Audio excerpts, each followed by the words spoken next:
shalla bainal maghrib wal isya 20 rakaatan bunya lahu baitun fil jannah.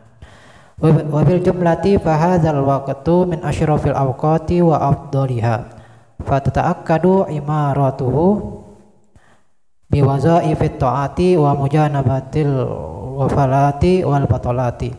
Wa arada karahatun naumi qabla salatil isya fahdhar minhu wa huwa min adatil yahudi wa fil hadithi man nama qabla salatil isya il akhirah fala anama Allahu ainahu. Halaman 202.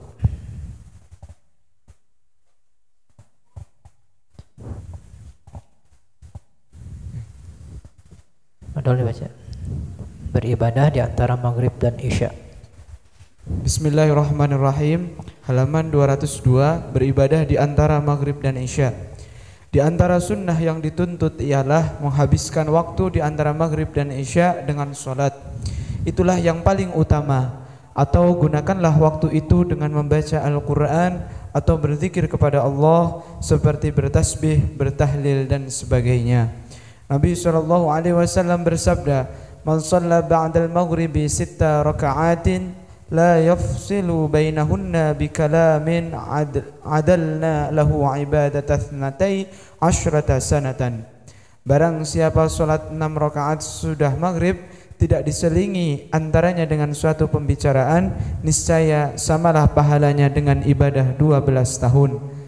Dalam riwayat yang lain, barang siapa salat 20 rakaat antara maghrib dan isya akan dibina untuknya sebuah rumah di surga.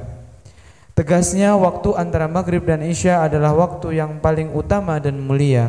Maka wajar sekali jika Anda menggunakannya untuk memperbanyak amal ibadah dan ketaatan dan meninggalkan pekerjaan yang sia-sia dan melalaikan.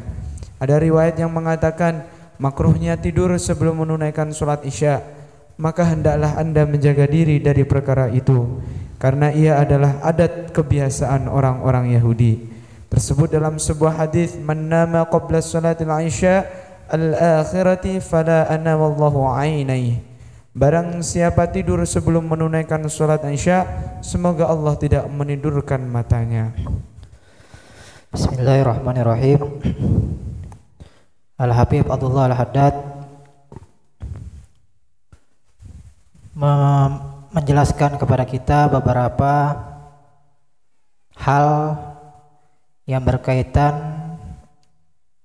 untuk kita memperbanyak dan meningkatkan ibadah kita kepada Allah Subhanahu wa taala yang berkaitan dengan salat, yaitu salat-salat sunnah yang sudah diajarkan oleh Nabi kita sallallahu alaihi wasallam. Di antaranya yang sudah disebutkan salat duha, salat tasbih. Kemudian beliau melanjutkan berkaitan dengan waktu melaksanakan salat sunnah yang sangat dianjurkan, yakni di antara waktu maghrib dan isya. Jadi setelah melaksanakan sholat maghrib sampai masuknya waktu isya adalah suatu waktu yang sangat dianjurkan kepada kita untuk memperbanyak atau mengisinya dengan amal ibadah. Di antaranya yang paling afdal itu dengan melaksanakan atau memperbanyak daripada sholat sunnah. Di antaranya sholat sunnah ba'diyah maghrib. Kemudian ada juga yang ma'ruf itu dikatakan sholat al-awwabin. Dan beberapa ulama ada juga yang menganjurkan sholat-sholat yang lain, sholat sunnah yang lain, diantaranya sholat tasbih yang sebelumnya sudah kita bacakan. Nah, di sini yang bakal beliau sebutkan yang dikenal dengan sholat al-awwabin. Selain melaksanakan sholat sunnah di waktu antara maghrib dan isya, kita juga bisa mengisinya dengan membaca Al-Quran. Baik yang sudah menjadi wiridan kita, yaitu misalnya membaca surah Yasin, membaca surah Tabarok, Al-Muluk, atau suratul Waqiah dan lain sebagainya daripada surah-surah Al-Quran, ataupun dengan menjadi wiridan kita dengan membacanya misalnya satu juz dalam satu hari misalnya, atau juga diisi dengan zikir. Di antaranya beliau menyebutkan zikir yaitu dengan membaca tasbih atau tahlil atau yang seumpama demikian. Di antaranya dikumpulkan oleh beliau Al-Habib Al-Haddad di dalam rotib beliau, Rotibul Haddad, itu sudah mencakup daripada zikir-zikir yang diajarkan oleh Nabi kita SAW untuk membacanya. Tasbih sudah kita di awal-awal daripada Rotibul Haddad itu ada, tahlilnya juga ada, daripada tilawatil Quran juga ada. Nah, itu sudah mencakup daripada wiridan atau zikir-zikir yang diajarkan oleh Nabi kita SAW, termasuk juga Al-Quran di dalamnya juga ada di Rotibul Haddad.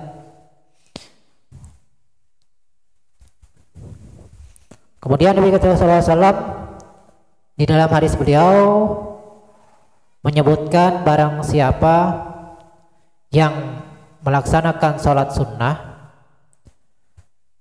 sebanyak 6 rakaat.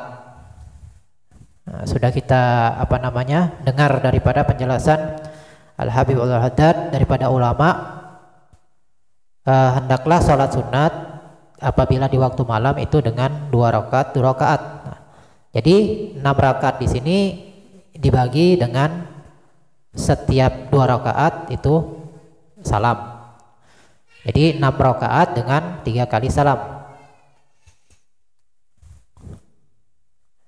Ada yang mengatakan ini yang dinamakan sholat al-awwabin, atau juga dengan sholat-sholat sunnah lainnya, misalnya sholat ba'diyah maghrib, nah itu masuk 2 rakaat. Kemudian 4 rakaat yang lainnya dengan niat sholat sunnah yang lain, misal entah itu sholat hadiah misalnya, sholat hajat, sholat istikharah misalnya, nah, sehingga mencapai 6 rakaat. Nah, jadi itu masuk dalam kategori sholat al-awwabin.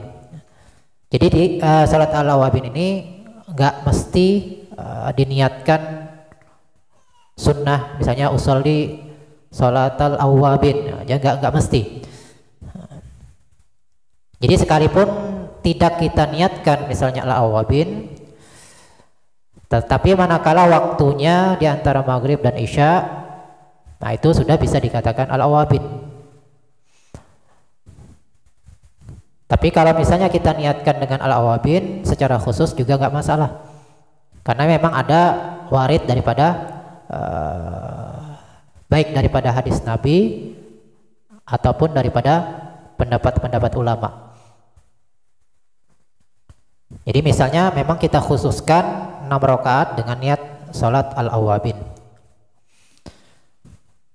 Tetapi kata beliau di dalam hadis ini dengan syarat di antara sholat maghrib sampai selesainya dilaksanakan sholat 6 rakaat ini itu tidak ada pembicaraan yang berkaitan dengan dunia. Misalnya ketika sholat maghrib ngobrol dulu, wah tadi di TV ini ada berita nih, ada berita gas melon dan lain sebagainya yang berkaitan dengan dunia, tidak ada hubungan dengan akhirat. Nah ini putus daripada persyaratan di sini. Jadi jangan ada pembicaraan di luar daripada masalah akhirat.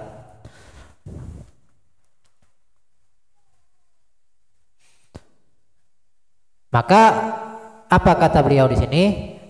Maka barang siapa yang melaksanakan sholat 6 rakaat tersebut tanpa diselingi oleh pembicaraan dunia, maka niscaya nilai pahalanya seolah-olah dia beribadah 12 tahun.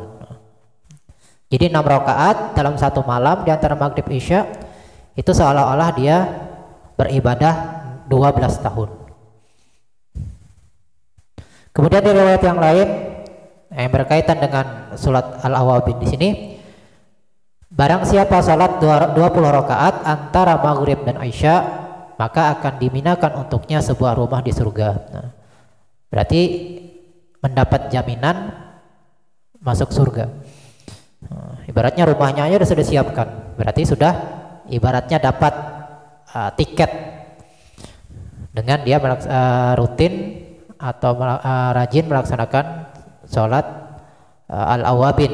Nah, ini 20 rakaat. Kalau tadi 6 rakaat. Jadi kalau daripada kedua hadis di sini 6 rakaat itu seolah-olah dia beribadah 12 tahun.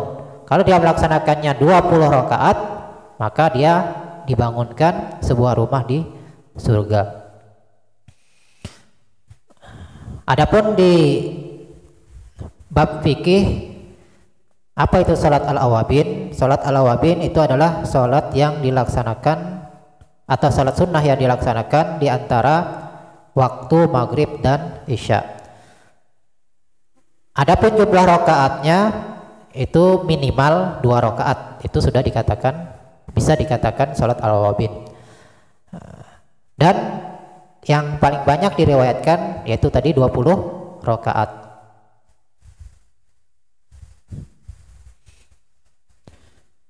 Jadi ada yang mengatakan minimal 2 rakaat, kemudian 6 rakaat, kemudian yang paling banyak 20 rakaat. Dan waktu di antara maghrib isya ini menurut sebagian ulama tafsir sebagaimana yang disebutkan dalam surah Sajadah ketika turun ayat tatajafa junubuhum anil madaji'i. Nah, di situ disebutkan oleh sahabat Anas bahwa turun ayat tatajafa junubuhum anil madaji'i itu turunnya ketika Nabi dan beberapa sahabat itu mereka melaksanakan sholat maghrib di masjid secara berjamaah dan mereka tidak pulang, jadi tetap berada di masjid sampai waktu isya.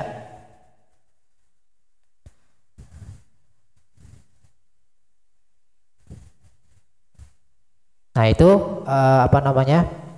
waktunya, berkaitan dengan waktunya. Kemudian daripada Sayyiduna Anas disebutkan juga bahwasanya ayat tersebut diturunkan terhadap beberapa sahabat Nabi SAW yang mana mereka sering atau menjadikan amalan melaksanakan sholat sunnah di antara maghrib dan isya. Nah, yang dikenal dengan sholat al-awabin. Nah ini hadisnya daripada Sayyidina Anas bahwa sholat al-awabin ini memang warid, ada nasnya daripada hadis yang diriwayatkan oleh Sayyidina Anas, yaitu para sahabat melaksanakan sholat sunnah di antara maghrib dan isya. Nah, dan beliau mengatakan itulah yang dikatakan sholat al-awabin. Dan juga sebagaimana disebutkan oleh Ibnu Hazim wa Muhammad Ibnu Asakan al-Munkadir wa huwa marwa. Kemudian juga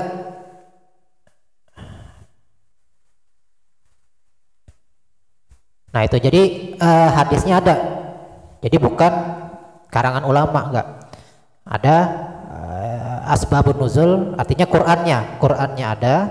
Qur'annya tadi tatajafa junubuhum.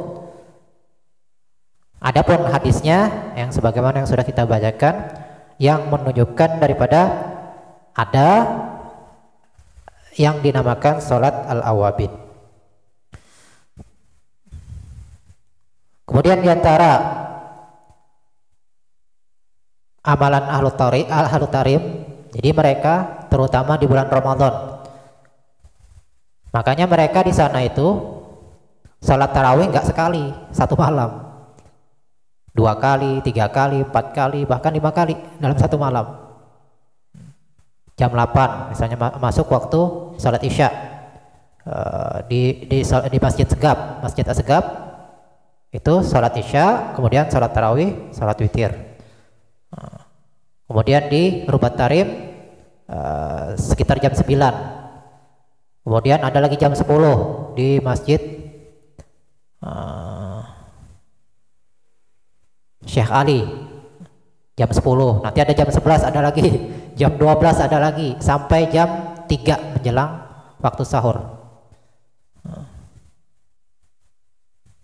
Makanya Al Habib Salim itu rutin tuh 5, setiap malam itu 5 kali tarawihnya. Nah kemudian kenapa diantara fadilatnya kok boleh misalnya, atau boleh enggak melaksanakan lebih daripada 1 kali tarawih? Boleh. Nah, jadi paling enggak yang pertama itu memang diniatkan salat tarawih di malam itu. Kemudian yang kedua misalnya kita niatkan mengqadha salat tarawih yang mungkin kita tahun-tahun sebelumnya ada yang enggak tarawih misalnya. Kemudian yang lain lagi atau yang ketiga misalnya kita laksanakan. Nah ini menurut sebagian ulama di tarim, kita niatkan mengqadha salat al-awabin. Nah, al-awabin tadi 20 rakaat ya. Tarawih 20 rakaat. Sedangkan waktunya antara maghrib dan isya. Antara maghrib dan isya. Nah, kita melaksanakan salat tarawih setelah salat isya. Jadi kita ketika tarawih misalnya yang pertama kita niatkan ya tarawih sebagaimana biasa. Kemudian yang kedua kita laksanakan dengan niat mengqadha salat tarawih tahun-tahun sebelumnya. Yang ketiga misalnya kita niatkan mengqadha salat al-awabin. Tadi maghrib tadi nggak sempat, capek kan? Habis buka puasa istirahat dulu, makan dulu, mandi dulu, nggak sempat. Buru-buru mau ke masjid salat tarawih. Nah, nanti kita laksanakan tarawih lagi misalnya dengan niat mengqadha salat al-awabin. Niatkan 2 juga nggak apa-apa. Yang misalnya kita yang kedua, kita 2 kali misalnya dalam satu malam tarawih. Nah yang kedua kita niatkan mengqadha salat tarawih dan mengqadha salat awabin. Boleh didobel.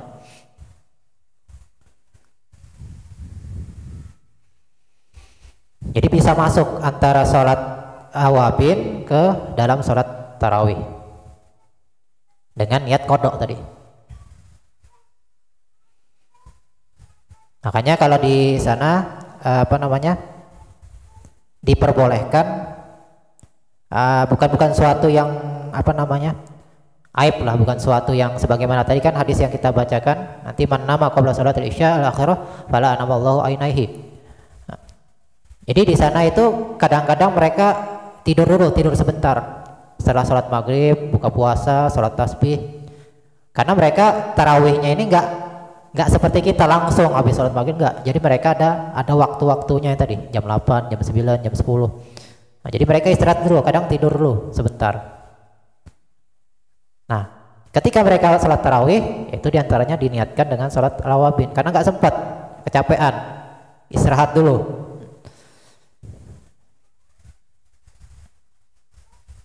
Nah, jadi bisa kita niatkan sholat tarawih misalnya yang kedua atau yang ketiga dengan niat mengqadha sholat awabin.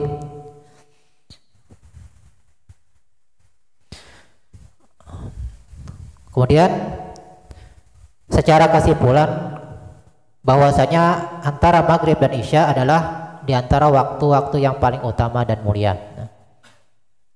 Sebagaimana yang sebelumnya juga pernah kita bahas bahwa di antara waktu-waktu yang sangat dianjurkan kita isi dengan ibadah yaitu antara maghrib dan isya, kemudian di antara salat subuh dan isyraq, itu adalah waktu-waktu yang yang paling utama dan mulia. Juga sebelum maghrib itu ada waktu-waktu yang sangat dianjurkan untuk kita beribadah. Maka wajar kita menggunakannya untuk memperbanyak amal ibadah dan ketaatan dan meninggalkan pekerjaan yang sia-sia dan melalaikan. Dan diantaranya juga yang sangat dianjurkan itu juga dengan menuntut ilmu, diisi dengan menuntut ilmu agama. Jadi antara maghrib isya itu diisi dengan menuntut ilmu agama. Bahkan mengutip daripada hadis-hadis sebelumnya, bahkan itu lebih afdal daripada jihad fisabilillah. Apalagi di waktu yang sangat mulia di antara maghrib dan isya. Kemudian mengenai tidur sebelum melaksanakan sholat isya, nah itu adalah di antara kebiasaan orang Yahudi. Maka kita diusahakan jangan tiduran. Tiduran maksudnya tidur beneran. Kalau ketiduran mungkin wajar-wajar aja, ngantuk kan misalnya sambil nunggu isya kadang ngantuk-ngantuk. Tapi jangan sampai apalagi sengaja berbaring. Nah ini memang ada niatan tidur. Kalau ketiduran, nah itu lain halnya. Makanya di sini makruh tidur sebelum menunaikan sholat isya. Nah, diusahakan kita jangan sampai sengaja memang tidur di waktu sebelum melaksanakan sholat isya. Bahkan hadis yang disebutkan di sini mengancam barang siapa yang rutin atau memang menjadi amalannya melaksanakan tidur sebelum melaksanakan sholat isya, didoakan Allah tidak akan menidurkan matanya. Artinya dia ini entah di dunia sulit tidur atau dalam artian ketika di di akhirat itu bakal menyaksikan huru-hara kesulitan-kesulitan di hari kiamat. Jadi mungkin kenapa sulit tidur? Nah, ini mungkin karena sering tidur maghrib isya. Pas waktunya mau tidur susah.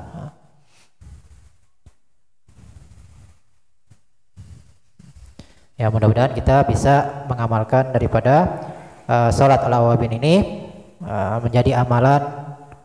Walaupun misalnya sekali kita usahakan kita perbanyak daripada amalan-amalan ibadah kita ketika antara maghrib dan isya.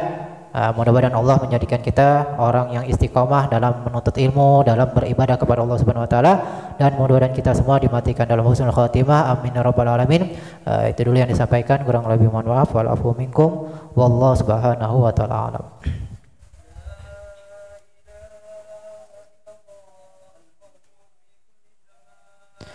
لا إله إلا الله الموجود في كل زمان لا إله إلا الله المعبود في كل مكان لا إله إلا الله المعبود في كل مكان لا إله إلا الله المذكور بكل لسان لا إله إلا الله المذكور بكل لسان لا إله إلا الله المعروف بالإحسان لا إله